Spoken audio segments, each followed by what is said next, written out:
Well, I had a very good friend of mine lament today how sad he is about the departure of America from the faith.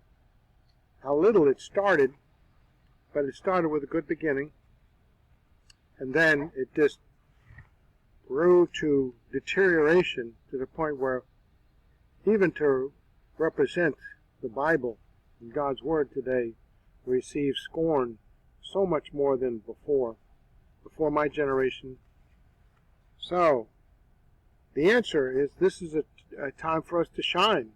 We're in the darkness of America, or wherever we live. So be the flashlight. Put your batteries in. What are the batteries? The words of God's Word. Study, learn, and share. Transform yourself, and while you're doing that, as you're sharing, you're giving other people the tools by which they can transform themselves unto an eternal familial relationship with God in the eternal kingdom of God by a moment of faith alone in Christ alone, and grow in the faith as well. And as they study and share, learn and share, they'll do the same to others. We're all in this together by the grace of God, and by His grace and sovereign choice and decrees, we will move on. But many are called, all mankind is called to believe, and all believers are called to be faithful. Few are chosen. Be one of the few. Well, we're in John chapter 1 on the journey to being transformed by simply studying, learning, and sharing the Word of God. 3 key chapters in John, or pick your epistle. Boy, Ephesians chapters 1 and 2, amazing. Or what is your favorite epistle or passage that you can learn well and share with others in detail? A lot of people just quickly read over, and they don't have an idea, and they run into pitfalls because there's so many people out there having their own interpretation that doesn't even line up with the words. So let's look at John chapter 1. We're into the narrative here, the historical narrative. And what does the historical narrative show? Going back to Isaiah, John the Baptist is a prediction. His existence and his message and his job to be the forerunner of the life, the light, the Word, Jesus Christ, the Christos, HaMashiach, for the world. Before the foundation of the world, He was decreed to do that. So where we left off, excerpts from Isaiah chapter 7, 9, and 40, which depict exactly what we've been looking at and reviewing in view of the imminent return in ancient times of Israel from Babylonian captivity to a Jerusalem which would be rebuilt. The voice of a prophet cried out to the people of Jerusalem, telling them, that's Isaiah, them in a figurative spiritual sense, not a literal sense, that in the wilderness they were all to prepare the way of the Lord, in the sense of making the way of the Lord righteous, and in the same sense make a straight highway for our God in the desert, and likewise have every valley lifted up, every mountain and hill leveled, and uneven ground become smooth and rough places in a plain. In other words, so that the people of Israel would be characterized figuratively as having the righteousness of God, thus having removed the spiritual hindrance within themselves to the coming of the Lord and His righteousness, so that all mankind would see the glory of the Lord when He comes to rule over His everlasting kingdom of heaven on the earth. Notice it was up to Israel, all of the generation of Israel, to start this. This is as declared by the prophet Isaiah to be true, for Isaiah declared that the mouth of the Lord had spoken it to him. So the time of the Lord's rule would begin when each one of national Israel, even at that time, way back in ancient Babylonian captivity, when they released from captivity, they had that opportunity, to whom the message of the prophet crying out was exclusively directed to Israel, responded to it evidently via a moment of faith alone in the coming Lord alone, to deliver one from one's sins, such that each one would be provided with the gift of God's perfect righteousness. Think of Abraham, within oneself, unto eternal life, and by that they would prepare the way of the Lord to come to rule over his everlasting kingdom of heaven on the earth through his people Israel. Notice that this repentance, this change of mind, cannot mean doing godly works in order to receive remission, forgiveness of sins, in order to enter the kingdom of God, as some contend. Because doing godly works cannot erase sinful deeds, nor can repentance mean to turn from sin in the sense of not committing sins anymore. For that is a task which is not possible given the sinful nature of every individual. Isaiah indicated previously that this outcome was to begin with a child born supernaturally of an Israelite maiden, virgin, a son, and child of Israel, who would be declared Wonderful Counselor, Mighty God, Everlasting Father, Prince of Peace, who would come to establish his everlasting kingdom of heaven, rule over the world upon the throne of David from Jerusalem through his people Israel as both God and man. Does that remind you of a passage? Think, Isaiah 9, 6-7. First of all, we have the birth of the Messiah Savior. Therefore the Lord himself is giving to you, Judah, a sign, the virgin, a pregnant one, the one giving birth to a son, and she has called his name Emmanuel, God with us. Curds and honey he shall eat, that he may know to refuse the evil and choose the good. For before the child shall know to refuse the evil and choose the good, the land that you dread will be forsaken by both her kings. For unto us, Israel, a child is born, unto us a son is given, and the government will be on his shoulders, and his name will be called Wonderful Counselor, Mighty God, Everlasting Father, Prince of Peace. Both human and God, perfect humanity, because only God is perfect, and only what can be added to God must be perfect then. Of the increase of his government and peace there will be no end, upon the throne of David and over his kingdom, to order it and establish it with judgment and justice, from that time forward, even forever. The zeal of the Lord of hosts will perform this. We jump to Isaiah 39:1. At that time, Merodach-Baladan, the son of Baladan, king of Babylon, sent letters and a present to Hezekiah, for he was hearing that he had been sick and recovered, and was recovering.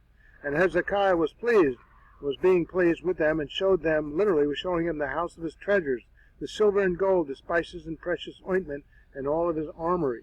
All that was found had been found among his treasures.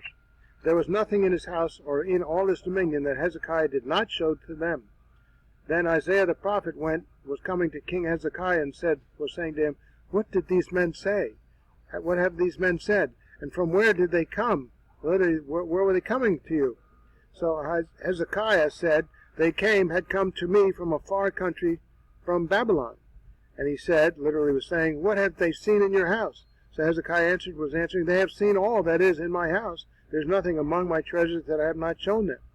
Then Isaiah said to Hezekiah, "Hear the word of the Lord of hosts. Behold, the days are coming when all that is in your house, and what your fathers have accumulated unto this day, have been carried to Babylon.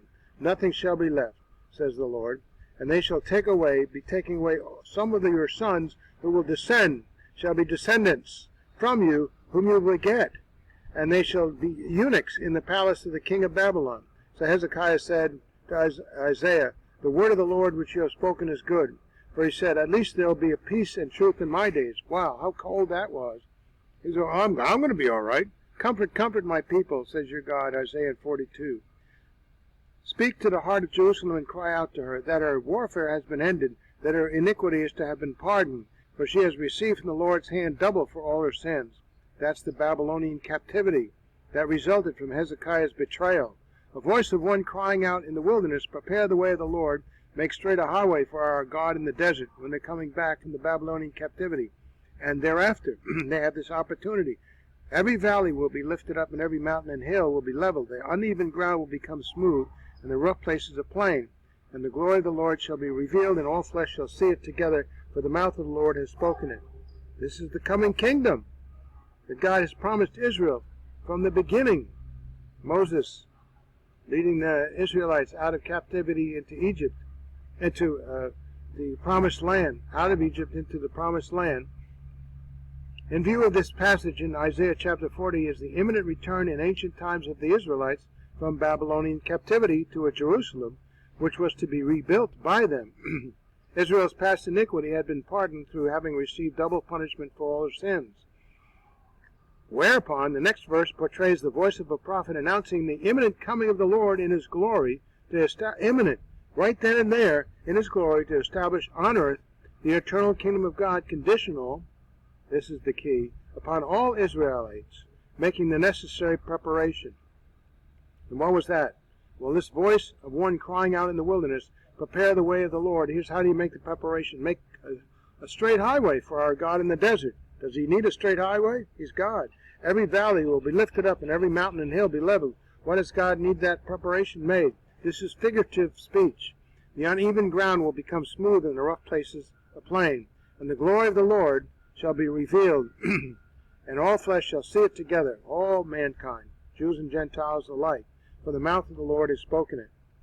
So the phrases such as in the wilderness, prepare the way of the Lord, make a straight highway for our God in the desert, every valley will be lifted up and every mountain and hill will be leveled, the uneven ground will become smooth and the rough places a plain, cannot be literal, because such a fulfillment of these phrases which portray the world completely without hill or valley or uneven or rough ground is not literally possible with finite, flawed man. They don't have any earth-moving equipment anyway, nor useful in enabling the coming of the Lord, who is creator and master of the physical world and would not be hindered by any physical obstruction anyway. And from whence does it begin, and to where does the highway go which is to be built for our God in the desert?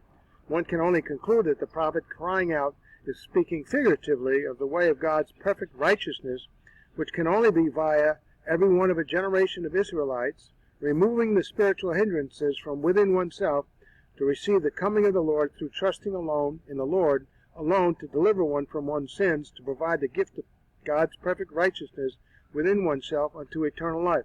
Does not Abraham come to mind? Whereupon the Lord would come to establish his everlasting kingdom of heaven on the earth through his people Israel, having prepared his way of perfect righteousness within man, by providing it for and within each individual by faith as a free gift.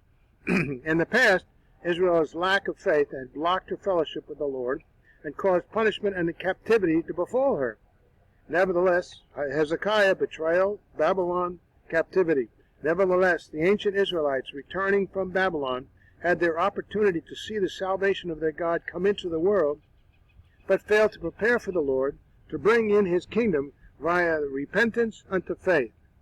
Notice that this repentance cannot mean doing godly works in order to receive remission, forgiveness of sins. They just spent how many years in Babylon in order to enter the kingdom of God, as some contend. Oh yeah, I got to turn from your sin.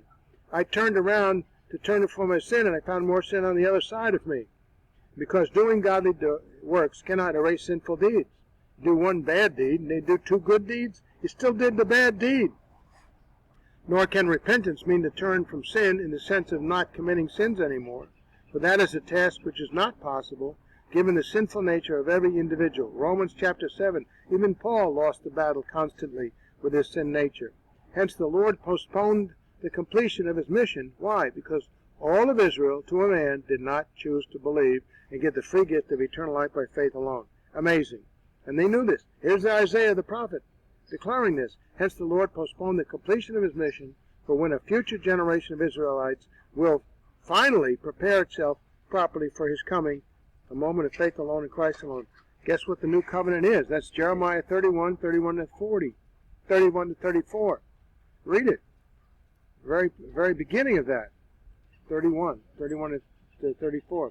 According to the context of the book of Isaiah, chapters 1 through 40, the coming of the Lord and his righteousness into the world will begin as a child, born of a maiden, virgin, whom she called his name Emmanuel, God with us.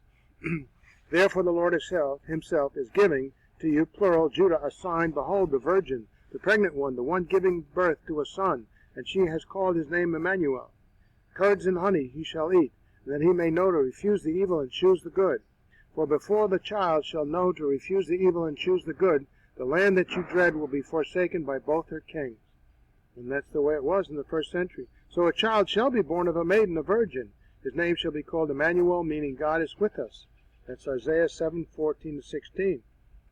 Then we jump to Isaiah 9, 6 to 7. For unto us, Israel, a child is born, unto us a son is given, And the government will be upon his shoulder, and his name will be called Wonderful, Counselor, Mighty God,